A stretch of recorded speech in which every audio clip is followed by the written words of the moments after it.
Ever wondered why some people claim to see their deceased loved ones when they're near death? Today, we're diving into the fascinating world of near-death experiences and why seeing dead relatives is one of the most reported phenomena across cultures. Whether it's patients in Nairobi ICUs, emergency cases in New York, or hospital wards in London, near-death experiences show surprising similarities, and the appearances of loved ones seem almost universal. Stick around until the end. The last few points explore scientific, psychological, and spiritual explanations that might completely change how you see these experiences. First up, the brain under stress. When the body faces extreme trauma or oxygen deprivation, like during a heart attack or a severe accident, it can trigger incredibly vivid visions. The brain releases a flood of endorphins and other stress chemicals, and the visual cortex can activate hallucinatory imagery. Could seeing your grandmother be a stress-induced hallucination? It's a compelling scientific starting point. Next, we have the memory replay theory. In critical moments, our brain might retrieve its strongest emotional memories for comfort.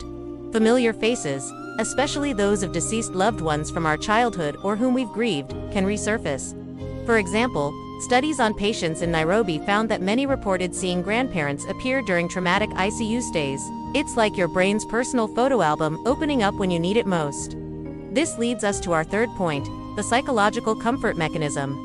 When we face extreme fear, like the prospect of dying, the mind has an incredible ability to reassure itself. Seeing a familiar, loving face reduces panic and acts as a powerful coping strategy.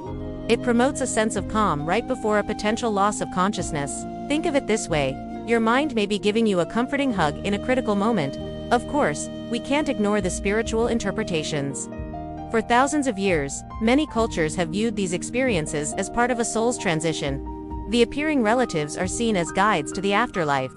This belief is common in major religions like Catholicism, Hinduism, and Islam. Patients often report receiving messages of love or a peaceful farewell. So, could these experiences be messages from another realm?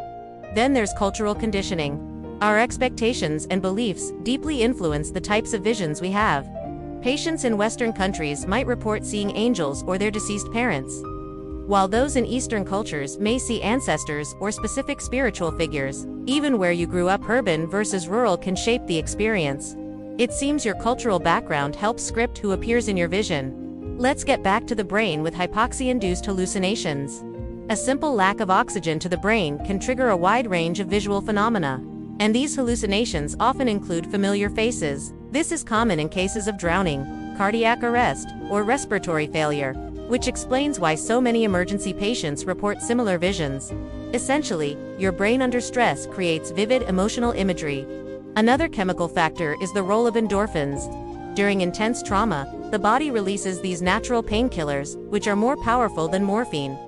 Endorphins can create euphoric, dreamlike states, accompanied by feelings of warmth, light, and love.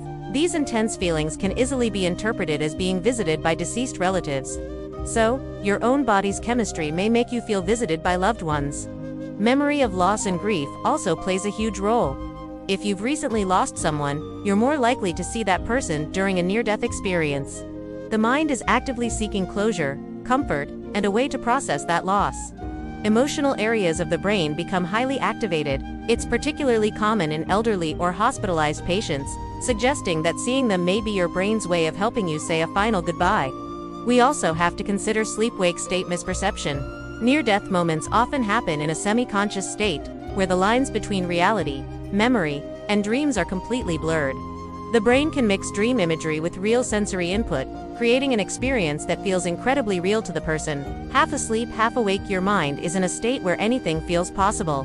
What's truly fascinating is that these are shared human experiences.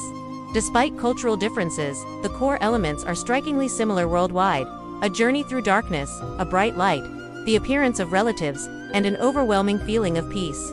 This suggests there might be a universal human brain response to the threat of death. Patients in London and New York show the same patterns, pointing to a common neurological blueprint. Emotional imprinting is another key idea. The loved ones we miss the most and have the strongest emotional bonds with are the most likely to appear in these visions. This often includes grandparents, parents, or spouses. These strong emotional bonds essentially dictate the content of the hallucination, which in turn enhances its comforting effect. In other words, who you see is often who you loved the most. Then there are cases of terminal lucidity. This is a strange phenomenon where patients, often in hospice care, suddenly regain mental clarity and energy shortly before death. During these moments, they frequently report seeing or speaking with deceased relatives. This raises profound questions about consciousness at the end of life. Could this final burst of clarity explain seeing loved ones one last time? Researchers have also identified common stages in a near-death experience. The sequence often goes from darkness to a bright light, to meeting deceased relatives, and finally, to feelings of profound peace. This predictable pattern has even been replicated in cardiac arrest studies, suggesting it's a structured neurological response. Your brain may follow a universal pattern in these extreme conditions, no matter the cause. These experiences have clear emotional and psychological benefits. They provide immense comfort to dying patients, reducing their fear and anxiety about death. They also help the loved ones left behind to cope with their loss. As the stories are often recounted as peaceful and life-affirming, it seems even the brain knows we need comfort in our last moments. Finally, this all leads to a massive scientific and spiritual debate. Researchers in neuroscience, psychology, and even parapsychology are actively studying this phenomenon. But no single explanation is universally accepted. The truth likely combines biology, memory, emotion, and cultural influences. The mystery continues, which makes us wonder, what do you think is really happening? Near-death experiences remain one of the most fascinating human phenomena. Whether explained by science or spirit, they show just how powerful our minds are in the face of life's ultimate mystery. If you found this interesting, you might want to check out our video on the top 10 near-death experience stories that will amaze you. Thanks for watching, and don't forget to subscribe for more deep dives into the mysteries of the human experience.